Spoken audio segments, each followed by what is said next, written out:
भारत देश के प्रधान सेवक नरेंद्र मोदी जी के लिए भारत देश की मालिक आम जनता का संदेश। मोदी जी, ऐसा नहीं है कि आप ही के मन में कुछ मन की बातें हैं, आम जनता के मन में भी कुछ अपने मन की बातें हो सकती हैं। आज तक आपने आकाशवाणी के माध्यम से अपने मन की बात आम जनता तक रखी है।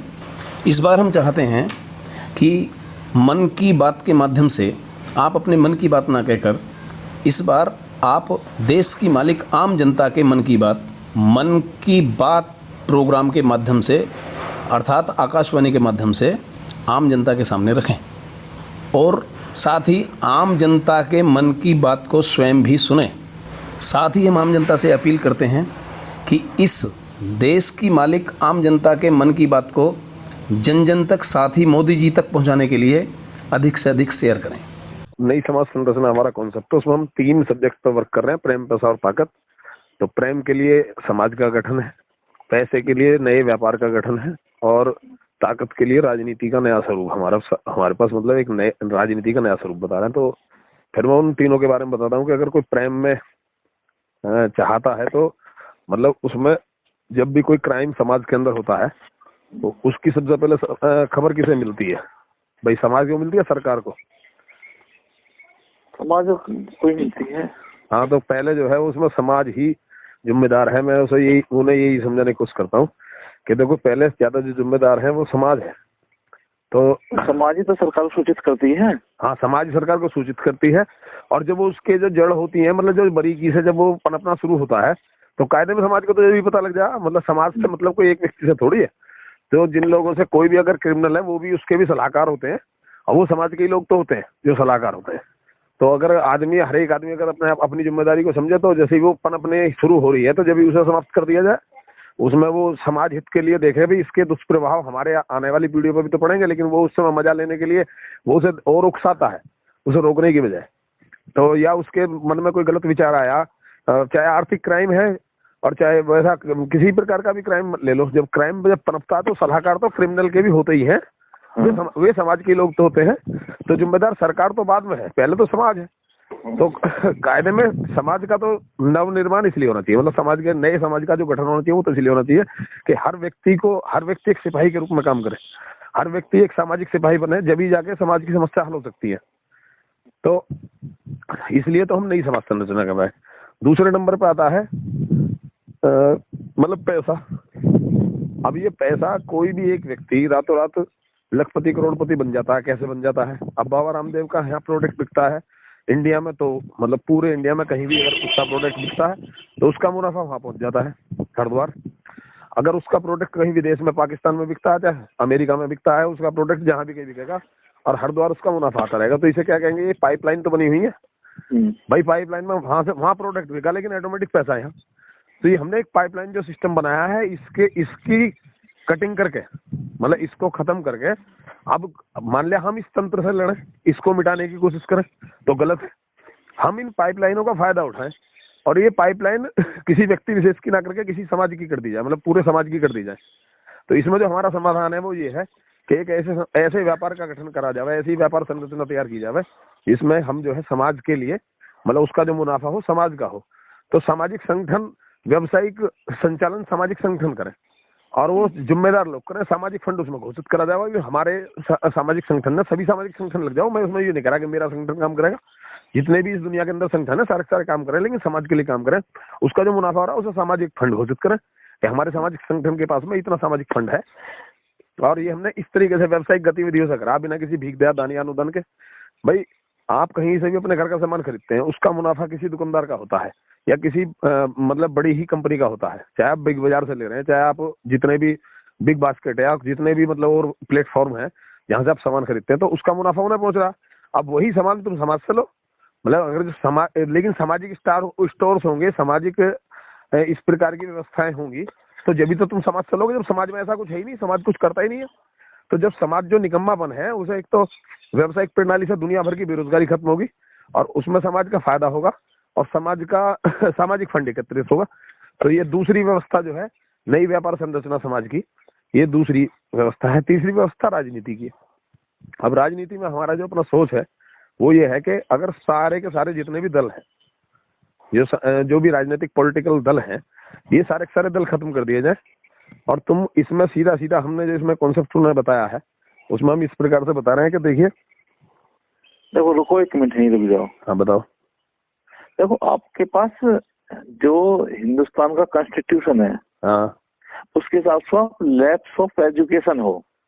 हाँ बिल्कुल है, लैप्स ऑफ एजुकेशन बिल्कुल 100% हम इस चीज को स्वीकार कर रहे हैं, क्या दिक्कत है? नहीं तो सुन तो लो। हाँ बताओ। जो भारतीय संविधान में जो दे रखे हैं, भारत जो है उसके अनुसार चलेगा, ना कि तुम्हारे अनुसार चलेगा। हर देश का एक अपना संविधान होता है। ठीक। तो जैसे आप कह रहे हो कि सभी दलों को खत्म कर दिया जाए, हाँ तो अनुच्छेद में, संविधान में किसी भी अनुच्छेद में इस बात का कोई वर्णन नहीं है। मैं रत्ती भर भी विद्रोह में नहीं हूँ, और मैं एक सेंटीमीटर भी संविधान के खिलाफ नहीं हूँ। मेरी बात सुनो, आदमी, अभी आपने कही थी बोलने की आजादी है, तो ये जो जितनी बातें मैं कर रहा हूँ, मैं बिल्कुल बोलने की बात कर रहा हूँ। मैंने ये बिल्कुल नहीं कहा कि आप जो है जब सामाजिक संगठन या सामाजिक व्यापार खड़ा करें तो उसे आप सरकार के द्वारा रजिस्टर्ड न कराएं, ये मैंने बिल्कुल नहीं कहा। मैं पहले ये कह रहा हूँ कि जैसे और भी बिग बाजार को आप ले लें या बिग बास्केट को ले रहे हैं, और भी दुनिया भर के मतलब बहुत सारे कॉन्सेप्ट हैं जो ग्रोसरी में चल रहे हैं, मतलब इसमें एफएमसीजी में चल रहे हैं, वो जितने भी कॉन्सेप्ट मतलब चल रहे हैं, जिस तरीके से वो चल रहे हैं, हम कहीं विद्रोह की बात नहीं करते, कहीं भी किसी प्रकार के। अब क्या है कि उसका जो वो एक कंपनी है, और उस कंपनी का जो मालिक है वो एक किसी को मालिकाना हक मिला हुआ है, उसने संविधान के आधार पे ही बिल्कुल वो कराया। तो हमारे यहाँ भी कोई ना कोई मालिक बनेगा, मतलब चाहे वो किसी एनजीओ के थ्रू करा जाए। तो मैंने एक बात कही कि सारी ही सामाजिक संस्था, मैं अपनी संस्था के लिए नहीं कह रहा कि मेरी संस्था काम करेगी, बाकी सारी संस्था जो हाथ पाथ धर के बैठ जाओ मेरी ही संस्था सर्वोपरि रहेगी, ऐसा नहीं कह रहा मैं तो एक बिल्कुल खुला ऑफर दे रहा हूँ सभी सामाजिक संस्थानों को कि भी जितने भी सामाजिक संस्था हैं वो सारे की सारी इस क्षेत्र में काम करें, लेकिन उसका जो बेनिफिट हो, उस बेनिफिट को व्यक्तिगत घोषित ना करके, मतलब एक आदमी पे चमकाती चली जाती है। अब बाबा रामदेव है, ये चले तो समाज के नाम से। जो अमूल है, हाँ, अमूल का बेनिफिट किसी निजी आदमी का बेनिफिट नहीं है आज भी। किसका है बताओ फिर? चलो, अमूल कोऑपरेटिव है। हाँ कोऑपरेटिव है, तो कोऑपरेटिव में जो कोऑपरेटिव से जुड़े हुए हैं उन्हीं लोगों का तो है जो जुड़े हुए हैं। मैं भी तो कोऑपरेटिव की बात कर रहा हूँ, मतलब मैं भी जो संगठन बना रहा हूँ सामाजिक संगठन, वो कोऑपरेटिव संगठन ही तो कहलाएगा। वो कैसे, वो सामाजिक संगठन या कोऑपरेटिव संगठन, इसमें क्या अंतर मान रहे हो तुम? अगर ऐसा होता तो जितने भी मंदिर हैं, हाँ, बिना प्रोडक्शन के पैसा कमा रहे हैं। बिल्कुल ठीक बात है। तो वो पैसा समाज का होना चाहिए था। वो समाज का आज नहीं है, इसी बात का तो दुख है, इसी बात की तो परेशानी है। वो जो जितने भी पब्लिक स्कूल चल रहे हैं, ये सारे मतलब एनजीओ के थ्रू रजिस्टर्ड है, मतलब सब इनकी सबकी समितियां बनाई जाती है, बाकायदा एजुकेशनल सोसाइटीज बनती हैं। जितने भी स्कूल चल रहे हैं पूरे हिंदुस्तान के अंदर, जितने प्राइवेट कॉलेज या स्कूल चल रहे हैं, इनकी सबकी एजुकेशनल सोसाइटी है। लेकिन मैं ये कह रहा हूँ कि बेशक चाहे वो कागजी आधार पे, मतलब कानूनी आधार पे, कागजी आधार पर, संवैधानिक आधार पे वो बिल्कुल एकदम से सही चल रहे हैं। जो लॉज है बाकायदा कॉन्स्टिट्यूशन के जितने भी लॉज हैं उन्हें वो सबको बिल्कुल फुलफिल कर रहे हैं, मतलब उसमें कोई मुझे परेशानी नहीं है, मैं मान रहा हूँ। लेकिन जो वास्तविकता है, वास्तविकता तो आप भी जान रहे हो, मैं भी जान रहा हूँ, पूरा समाज जान रहा है। एक भी समाज का ऐसा आदमी नहीं है जो वो उससे, जो सामाजिक फंड है उसके प्रावधान ही नहीं है। मतलब प्रावधान, मैं कब कह रहा हूँ प्रावधान है, मैं ना मैं उसमें प्रावधान कराना चाह रहा, लेकिन प्रावधान कैसे हो सकता है? मैं इसे कोऑपरेटिव के माध्यम से, कोऑपरेटिव के माध्यम से अगर होने वाला होता तो कोऑपरेटिव सोसाइटीज इंडिया के अंदर कम है क्या, ये बताइए आप मुझे। नहीं, कोऑपरेटिव सोसाइटी क्या हो भ्रष्टाचार, जब ऐसा ना, जो आदमी मान ले तुम्हारी संस्था भी कल को बड़े रूप पर हो गई, ठीक है, और उसमें जो है एक पदाधिकारी हो गए, चलो अब उसमें मैं मानता हूँ 800 आदमी बिल्कुल ऐसे हैं कि वो चाहते हैं कि पब्लिक का ही भला हो, ठीक, 200 आदमी कहेंगे भाई ऐसा है पब्लिक गई है तैसी में। हाँ, तुम्हारे यहाँ तुमने कोऑपरेटिव बैंक की स्थापना की, ठीक, वो कोऑपरेटिव बैंक आपका डिस्ट्रिक्ट लेवल का हो गया, ठीक है, उसमें 80 वैकेंसी आई, ठीक, पूरे में, हाँ, तो 800 आदमियों ने कह दिया कि भाई हमारा कोई मतलब नहीं है, जो समाज की जिन्हें वास्तव में जरूरत है, हाँ, उन्हें इसमें जो फुलफिल अप करो, मतलब उन्हें दो नौकरी, उन्हें नौकरी दो। हाँ, तो उस आदमी कह रहे हैं काय को देगा भाई, हाँ, 80 सीट है, 80 में से अपनी काट ले, कितनी 64 सीट तुम्हारी होगी, 20-16 हमारी हो गई, हाँ, तो 80 सीट है, एवरेज निकाल लो, 800 आदमी तुम 64 होगी, हमारी 16 सीट हो गई। बिल्कुल बिल्कुल बिल्कुल 16 सीटों को हम चाहे 1000 में बेचे, चाहे फ्री में करें, चाहे कैसी करें। हाँ, बिल्कुल सही बात है। हर चीज के दुष्परिणाम भी है। मतलब मैं इन एक भी बातों में से अस्वीकार करने के लिए तैयार नहीं हूं, मतलब मैं बिल्कुल इस बात को अस्वीकार नहीं कर रहा, लेकिन मैं जो कहना चाह रहा हूं, अगर जो मेरी बात का पूरा मतलब पूरी बात अगर मेरी सुनी जाए तो पूरी बात समझ में आ जाए कि मैं पूरी बात कहना क्या चाह रहा था। अगर वो नहीं, पूरी बात मैं समझ रहा हूँ क्या कहना चाह रहे हो, लेकिन जो उसका रास्ता ना ये नहीं उसमें समस्या यही तो है। अब जब मतलब हम बात कर रहे हैं, चाहे मतलब हम और आप बात कर रहे हैं, चाहे कोई और से मैं बात कर रहा हूँ, उसमें क्या है कि अक्सर होता ये है कि आधी अधूरी बात को कहने के बाद में वो आदमी समझ मतलब पूरी लगभग पूरी समझ लेता है। उसका एक कारण ये है कि बहुत सारे जो हमारे पहले से ही वो है ना, जो अपना जो ज्ञान है या अपनी जो सोच है, उस सोच के आधार पर हमारा खुद मन अंदर से बहुत सारी चीजें अपने ऑटोमेटिकली डेवलप कर लेता है कि भाई इसमें लास्ट में ये होने वाला है या ऐसा करके हो जाएगा। मैं खुद इस बात का समर्थन करता हूँ। जैसे अरविंद केजरीवाल ने जब अपनी मतलब पार्टी का गठन किया था, तो मैंने कई जगह ये कहा था कि मैं मान सकता हूँ कि अरविंद केजरीवाल एक ईमानदार व्यक्ति हो सकते हैं, लेकिन ये कैसे गारंटी होगी कि सभी लोग उसके अंदर जितने भी शामिल होंगे वो सबके सब ईमानदार होंगे। मैं मान सकता हूँ कि 80% लोग ईमानदार होंगे, लेकिन 20% तो भ्रष्ट ऑटोमेटिक आ जाएंगे जब पार्टी गठित हुई है। अगर राजनीतिक पार्टी से इस देश का भला होने वाला होता, इस दुनिया का अगर राजनीतिक पार्टी से भला होने वाला होता, तो अब से पहले सैकड़ों पार्टी बनी है। भाई पार्टी उन पार्टियों से बेहतर हो सकती है, उनसे घटिया हो सकती है, मतलब अच्छी हो सकती है या बुरी हो सकती है, लेकिन वो बिल्कुल एकदम बिल्कुल 100% सही होगी ऐसा तो हो ही नहीं सकता। अरविंद केजरीवाल के अलावा जितने लोग होंगे या उनकी वृत्ति के अलावा जितने लोग होंगे, तो अच्छे बुरे लोग ऑटोमेटिक शामिल हो जाएंगे अगर पार्टी बनेगी तो मैंने इस पार्टी मैंने सभी तरह के लोग होंगे। आम आदमी पार्टी मैंने इसीलिए ज्वाइन नहीं करी, मतलब मुझ पे किस प्रकार का ऑफर नहीं था, सब तरह का ऑफर था और कोई ऐसी दिक्कत नहीं थी किसी प्रकार की कि जो मैं उसमें अगर घुस के उसमें वर्क नहीं करके अब मैं अपने आप को ना चमका सका। लेकिन मतलब मैंने उस चीज से जो हाथ खींचा पीछे हटा, मैं इसी वजह से हटा। मैंने और भी कोई राजनीतिक दल आज तक ज्वाइन नहीं किया, तो उसका कारण यही है कि राजनीतिक पार्टियों से कोई समाधान नहीं निकलने वाला और वो मुझे स्पष्ट दिखाई दे रहा है। राजनीतिक पार्टी अच्छी हो सकती है, अब बात यही है, वही बात तुम मुझे समझाने की कोशिश कर रहे हो जो मैं आम आदमी पार्टी के गठन होते समय जो मैं लोगों को समझाता था, वही बात तुम मुझे समझाने की कोशिश करो। लेकिन अब उसमें मतलब मेरे में और उसमें थोड़ा सा फर्क है। जब मैं उस चीज पे पहले ही चिंतन कर रहा हूं, मैं जानता हूं कि किसी भी प्रकार का संगठन अगर खड़ा करा जाता है, चाहे वो कोऑपरेटिव हो और चाहे वो सामाजिक संगठन हो, मतलब किसी भी प्रकार की फेडरेशन यदि हम खड़ी करते हैं तो उसके अंदर भ्रष्टाचार ना हो ऐसा हो ही नहीं सकता।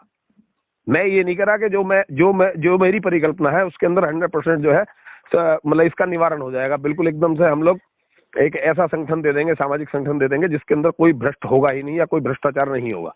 लेकिन अब उसमें क्या होता है कि उसको भ्रष्टाचार को रोकने के लिए मतलब जो मैंने जो अपना सोचा है, भाई कुछ तो करना पड़ेगा। जहां तक बात आती है, जब करने की बात आती है, करे बिना वाले आत्मा नहीं रुक रही अंदर से, या मतलब कुछ भी कोई चीज है ऐसी कि जो नहीं रुक पा रही और बार बार सोच जो समाज के प्रति खड़ी हो जाती है। तो हम जो इसमें बात कर रहे हैं ना, जो मैं तीसरा मुद्दा जो बता रहा था आपको, 2 मुद्दे मैंने आपको बताए और उसमें ठीक है, तुम्हें अपने तरीके से लगा कि इसमें यहाँ विरोधाभास है।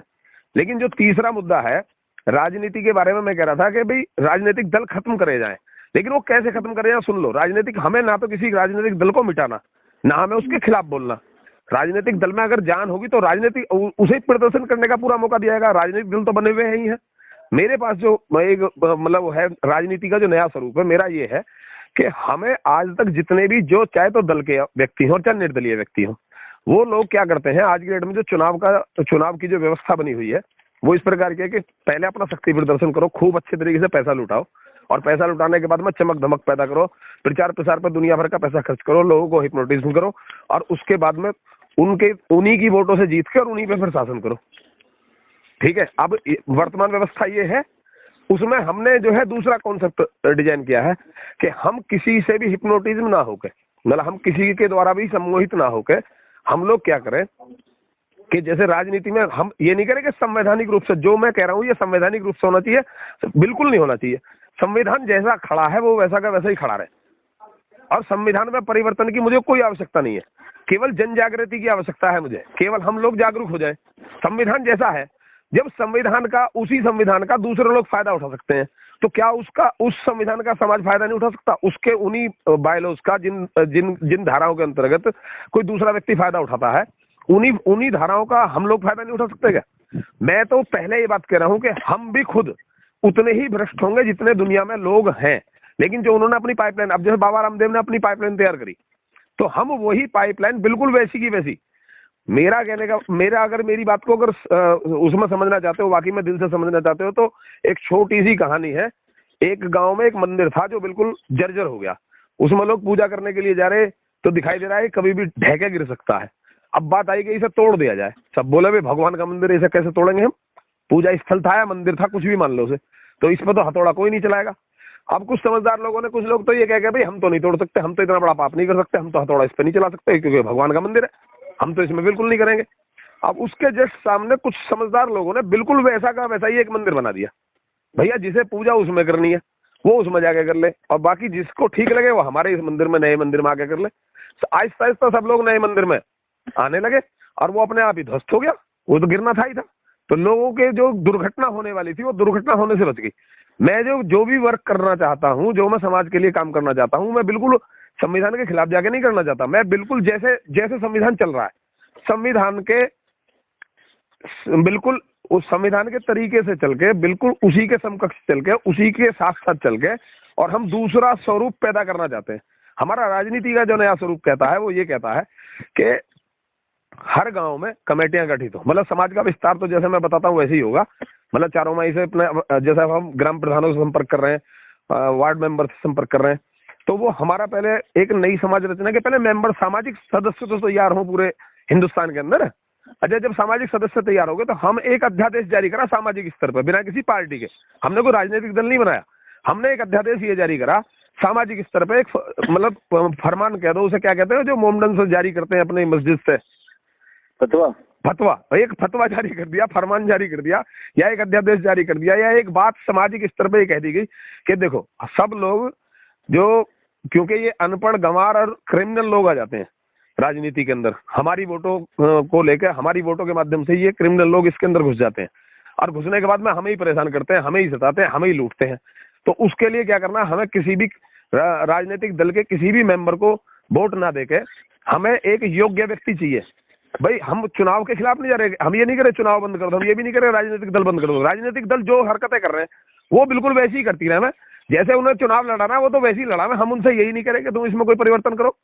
हम एक सामाजिक स्तर पर हम ये अध्यादेश जारी कर रहे हैं कि सब लोग, मतलब डीएम के पास जाओ, एक परिसीमन में लगभग एक डीएम तो लेगा परिसीमन, चाहे 4 जिलों की बन रही हो कट के, तो मतलब डीएम के पास जाओ और उससे जाकर कहोगे ऐसा है भाई तुम संवैधानिक स्तर पे, मतलब एक आपने ही मुझे बताया था, मुझे खूब अच्छे तरीके से ध्यान है कि कोई भी गवर्नमेंट एम्प्लॉय चुनाव लड़ सकता है, अगर वो हार जाएगा तो उसकी गवर्नमेंट, मतलब वो सरकारी नौकरी उसकी बनी रहेगी, अगर वो जीत जाता है तो वहां से वो रिजाइन कर देगा, परमिशन लेके चुनाव लड़ सकता है।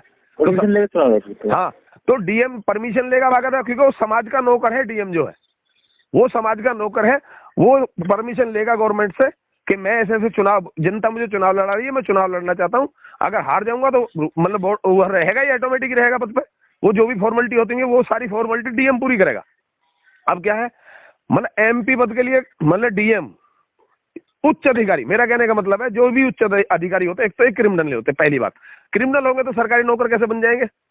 आप ठंडे दिमाग से बिल्कुल सच्चे मन से सोच के देखो, क्या कोई क्रिमिनल गवर्नमेंट नौकरी, मतलब संविधान के आधार पर ही क्या सरकारी नौकर बन सकता है कोई क्रिमिनल? ये बताओ। नहीं कोई। अच्छा, अब एक बात बताओ, वो उसने क्राइम की दुनिया को क्यों नहीं चुना? क्योंकि उसकी भावना बचपन से ही ऐसी थी कि मुझे सरकारी नौकरी करनी है। आप समाज में रहते हैं, मैं भी समाज में रहता हूँ, आप सोच के देखो, जो बच्चे सरकारी नौकरियों पर जाके लगते हैं वो कितने लगनशील, कितने मेहनती, कितने ईमानदार, कितने अच्छे तरीके से जीवन जीते हैं, कितनी उनके अंदर सभ्यता होती है, कितने वे पढ़ाई पे कितना ध्यान देते हैं। तो वो लोग क्या है कि वो बिल्कुल, अच्छा दूसरी बात, जब वो उच्च पदाधिकारी बन चुका है तो उसे सारी जानकारियां हैं। अब ये जो नेता होते हैं, वैसे जो नेता जो हम चुन के भेज देते हैं, मैंने खुद डीएम से कई नेताओं को ये कहते हुए सुना है कि साहब ऐसे ऐसे जनता को तो छोड़ दिया बाहर, अंदर पहुंचे, हाथ जोड़ के रिक्वेस्ट कर रहे हैं, साहब मुझे इसका रास्ता बता दो, मुझे कुछ पता नहीं है। डीएम से करें, मतलब ये अभी इसका क्या समाधान करूं, ऐसे ऐसे बात है, ये मामला है, अब इसमें बताओ साहब, जैसे भी करो। तो साहब डीएम को हाथ जोड़ के, वैसे हमारा जनप्रतिनिधि है, बाहर चाहे वो कितना ही बड़ा बदमाश बन रहा है, लेकिन अंदर वो गवर्नमेंट मतलब जो भी मतलब गवर्नमेंट एम्प्लॉई है, उसके सामने जाने के बाद में उनसे खुद रास्ते पूछते हैं, क्योंकि उन्हें कुछ पता ही नहीं है। अनपढ़, गंवार, क्रिमिनल, मतलब हम जो चुन के वहां भेज देते हैं। तो जब वो ऑलरेडी पहले से पढ़े लिखे व्यक्ति को हम सर्वोच्च पद पे, गवर्नमेंट के सर्वोच्च पद जो है, एक मैं जो मानता हूँ, वैसे तो कोई सा पद हो, लेकिन जिला स्तर पर जो जनता का सबसे बड़ा रक्षक होता है वो एक डीएम होता है। तो डीएम को हम जो है कम से कम एमपी के जैसे ही चुनाव हो तो हम डीएम के पास जाएं और जाके कहें, बोले कि ऐसा है, हम मतलब आपको मतलब अपना जनप्रतिनिधि के रूप में चुन के वोट हम आपको देंगे।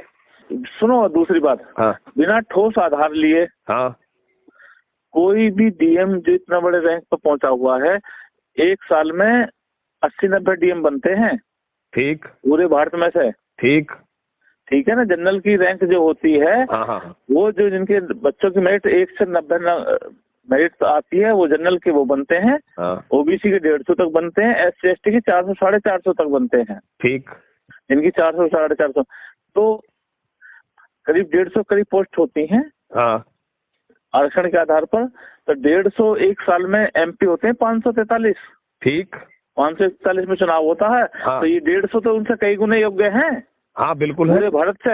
हाँ तो अगर ये कल्पना है इसमें आपके कुछ डीएम एग्री हो जाए इसके लिए तो ठीक है, लेकिन जब तक कोई बैकग्राउंड और फील्ड नहीं मिलेगा ना। नहीं, उसका मैं उसका आधार दे रहा हूँ तुम्हें, एक हल्का सा आधार दे रहा हूँ। जो भी मतलब हमारे सोशल वॉलंटियर्स या समाज के जो लोग जो जागृत व्यक्ति जो जाएंगे वो क्या काम करेंगे, सबसे पहले इस बात का सबूत देंगे कि हम आपको जिता देंगे। भाई डीएम क्यों लड़ेगा चुनाव? डीएम तो स्पष्ट मना करेगा, मैं तो नहीं लड़ रहा चुनाव, भाई इतनी अच्छी नौकरी मुझे मिली है और मैं तुम्हारे इस राजनीतिक दलदल में मैं तो नहीं जाना चाहता। दूसरी बात आपने देखा भी होगा, जो अच्छे शरीफ लोग होते हैं, बढ़िया लोग होते हैं, वो राजनीति से तो बच के रहते हैं। दूसरी बात, डीएम बहुत अच्छे से जानता है कोई भी डीएम जो है कि मैं तो एक नेता से तो अच्छी ताकत रखता हूँ, नेता साला मेरे सामने क्या बेचता है। ये बात भी आप मानोगे नहीं मानोगे? हाँ, तो वो क्यों हो जाएगा एग्री? वो होने का नहीं। अब प्रेजेंट की नौकरी छोड़ के वो मतलब समाज का काम क्यों करेगा भाई? मतलब वो तो बनाई अपने परिदृश्य को हल करने के लिए है, मतलब उसका चाहे कमाई का सपना हो, चाहे उसका पावर का सपना हो, कुछ भी सही, सारी शक्ति उसके पास है, तो वो क्यों तैयार हो जाएगा? बिल्कुल नहीं होने का। उसके लिए हमने जो एक समाधान निकाला है, उसका जो आधार बनाया, उसका ये आधार बनाया कि जो जनता के लोग उसके पास जाएंगे, उसी के परिसीमन से, जिस परिसीमन से उसे चुनाव लड़ाना चाहते हैं डीएम को, तो उससे जाकर ये दिखाएंगे, बिल्कुल प्रूफ, मतलब प्रत्यक्ष ये दिखाएंगे कि 100 का नोट एक वोट और फुल सपोर्ट। यानी कि वो मेंबरिंग सबसे पहले जो कैंपेनिंग चलेगी वो इस प्रकार की चलेगी कि डीएम को चुनाव लड़ाने के लिए 100 का नोट, एक वोट और फुल सपोर्ट। आज तक तुमने लिए, पहले अब से पहले तुम ले रहे हो 100 के नोट से भी ज्यादा, मतलब कोई मिठाई का डब्बा ले रहा, कोई साड़ी ले रहा, कोई धोती ले रहा, कोई अंगूठी ले रहा, कोई और किसी प्रकार की रिश्वत ले रहा, कोई दारू ले रहा। तो अब तक लिए तुमने, जो कैंडिडेट लड़ते हैं उन कैंडिडेटों से तुमने लिया अब तक रिश्वत। अब हम उल्टा समाधान बता रहे हैं कि तुम कैंडिडेट ऐसा खड़ा करो जिसे तुम 100 का नोट, वोट और सपोर्ट तीनों चीज दे के आओगे। तो जब उसे ये दिखाई देगा कि देखो पूरे परिसीमन में 50 लाख वोट है और 50 लाख में से मुझे जो है 40 लाख लोगों ने 100-100 रुपए दे दिए, मतलब वो एक फंड बनाया जाएगा बाकायदा, सामाजिक फंड।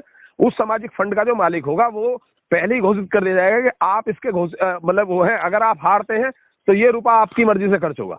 आप बेशक डीएम रहे, लेकिन उसके बाद भी मतलब भाई जब वो हार गया, हारने के बाद उसकी नौकरी तो बरकरार है। तो ये जो फंड है हमारा 100 रुपए के हिसाब से 100 गुना, मतलब उसे जितना भी है 20 लाख वोट है, 50 लाख वोट है, जितनी भी वोट एक परिसीमन में होती है, उसके आधार पे हम उसे 60% वोट पहले देंगे कि भाई 60% लोगों के द्वारा 100 का नोट, एक वोट और फुल सपोर्ट हम उसे पहले दे देंगे। तो हमारा आधार यहाँ से शुरू होगा। जब वो डीएम मानेगा कि वाकई में यार अगर पब्लिक इतना मेरे लिए इतना कर रही है, 100 का नोट, एक वोट और फुल सपोर्ट अगर मुझे दे रही है, तो सीधी बात, ये कंडीशन हो जाए तो कोई भी डीएम नहीं, कोई भी जिसे कहो वो तैयार हो जाएगा। अच्छा नहीं, अब डीएम ही क्यों चुना गया आपने ये पूछा नहीं, मैंने आपको बताया नहीं। डीएम इसलिए चुना गया है कि अगर अब हम ऐसा करते हैं कि हम तो अच्छा आदमी लाएंगे। अभी आपने मुझे बताया कि गांव में से किसी एक बढ़िया आदमी को चुनो और उससे कहो कि तू प्रधानी का चुनाव लड़। अब मैंने डीएम को क्यों चुना है? क्योंकि डीएम ऑलरेडी कितने हैं पूरे भारत के अंदर? आपने कहा 543 आदमी चाहिए पूरे भारत में डीएम को लड़ाने के लिए, है, और 543 डीएम है ही नहीं।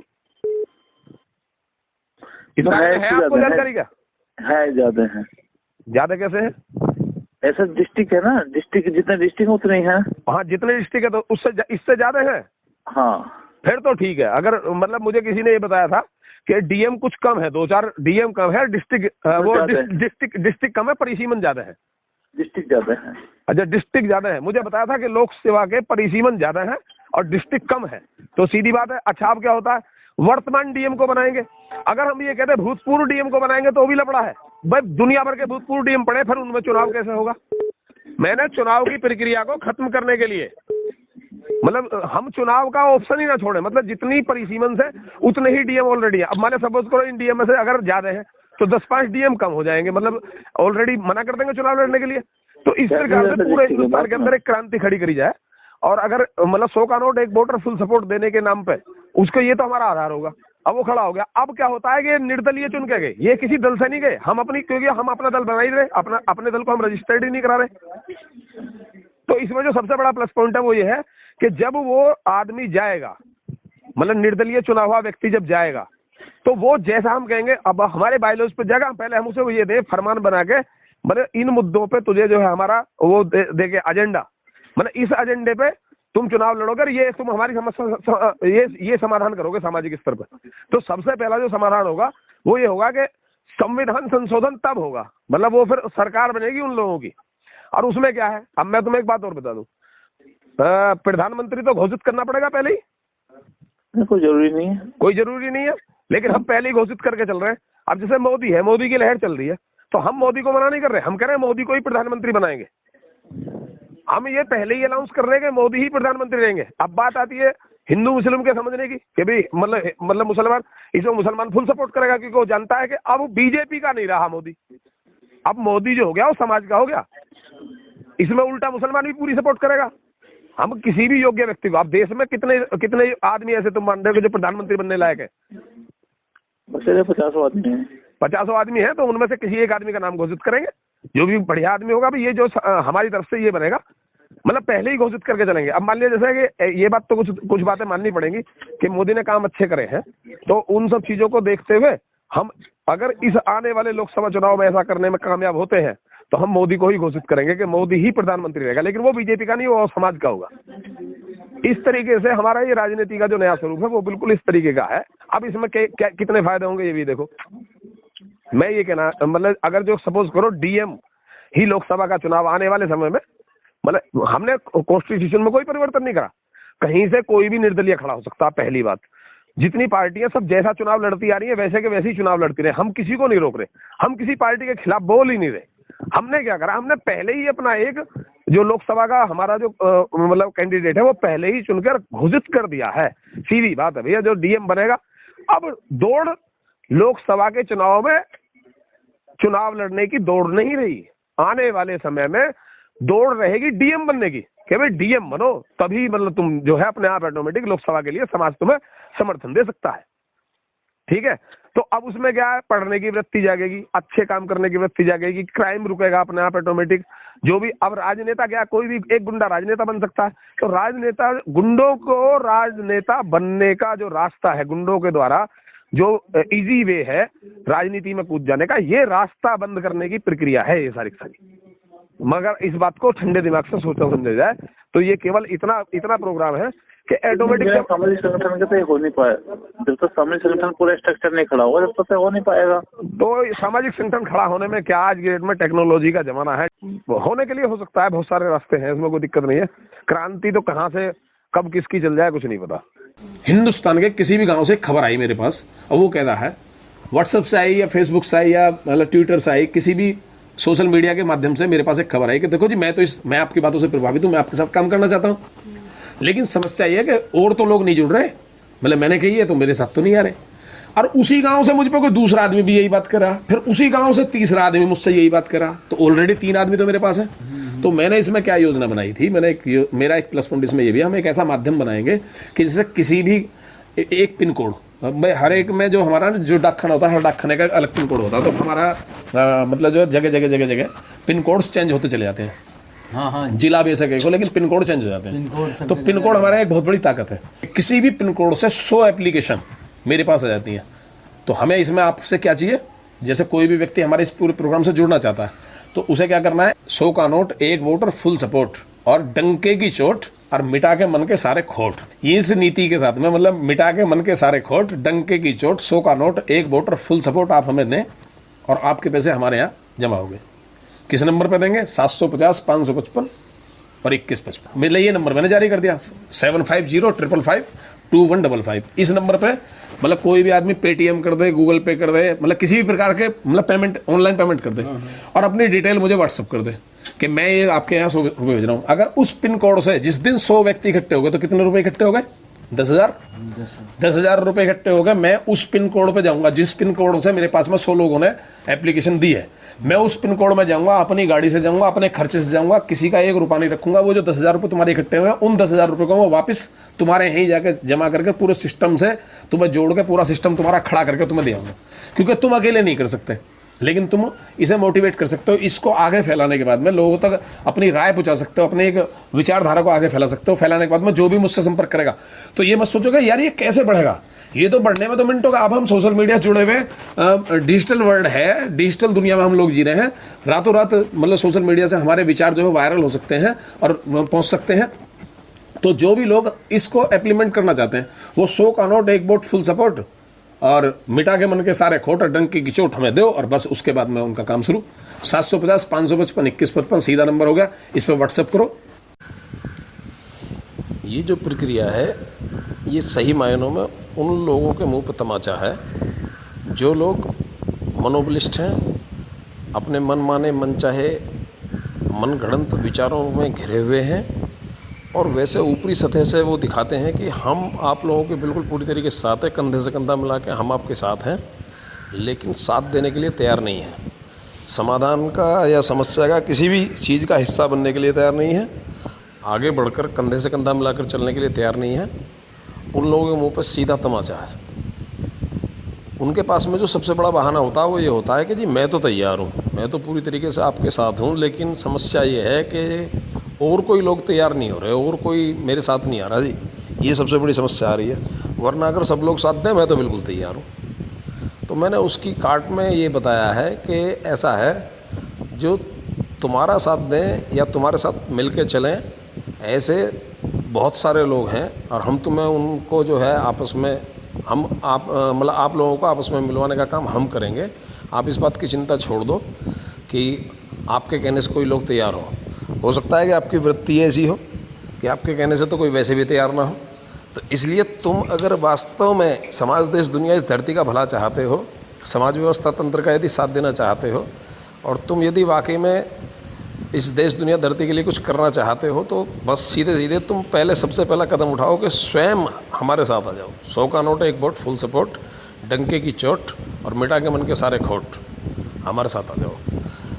इसका वास्तविक अर्थ क्या है? तो सबसे पहले तो आप ये समझ लें कि जो 100 का नोट है वो 100 का नोट है, सीधा सामाजिक फंड में जा रहा है। तो सामाजिक फंड के लिए एक 100 का नोट आपका हो गया।